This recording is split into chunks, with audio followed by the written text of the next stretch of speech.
एक पाकिस्तान में हिजानी कैफियत समझे मुसल्लत करना चाहते हैं। और ये वो लोग हैं जो पाकिस्तान के किसी भी तरह दोस्त नहीं हैं। एज़ यू नो, पाकिस्तान में एक बहुत बड़ा नेबर्स जो हैं वो क्या कुछ नहीं कर रहे हैं, जो फॉल्स न्यूज़ वो प्रोपेगेट कर रहे हैं। आपने देखा डिसइंफॉर्मेशन लैब जो थी ईयू वाली, वो इंडिया था उसके पीछे। तो ये फेक न्यूज़ का कलाकमा करने के लिए ये बड़ा ज़रूरी है। तो एक तो 3 साल की जगह 5 साल सज़ा होगी। ये अब ऑफेंस जो है वो बेलेबल नहीं होगा, वो नॉन बेलेबल होगा।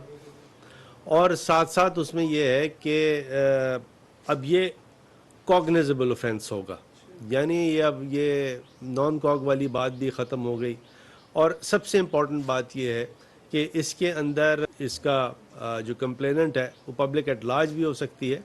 और ये उन लोगों के लिए है जो कोई पब्लिक फिगर है या कोई होल्डर ऑफ पब्लिक ऑफिस है, तो उनके ख़िलाफ़ अगर कोई चीज़ हो, जैसे फॉर एग्ज़ाम्पल हमारे बहुत ज़बरदस्त फ़िल्म इंडस्ट्री के एक्टर हैं नदीम साहब, उनके लिए अगर कोई फ़ेक न्यूज़ आ जाएगी तो वो ज़रूरी नहीं है कि वो नदीम साहब खुद आएँ। वो मैं और आप यानी पब्लिक एट लार्ज का कोई भी नुमाइंदा जो है वो आ सकता है और वो कंप्लेंट कर सकता है, दाखिल कर सकता है।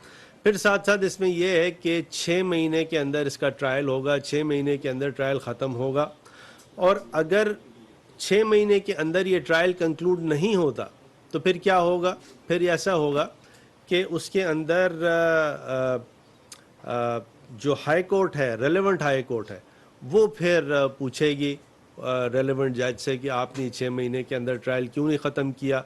और अगर उसके रीज़न्स प्लॉजिबल नहीं होंगे तो फिर उसके अंदर उस जज साहब के ख़िलाफ़ एक डिसिप्लिनरी प्रोसीडिंग्स भी हो सकती है।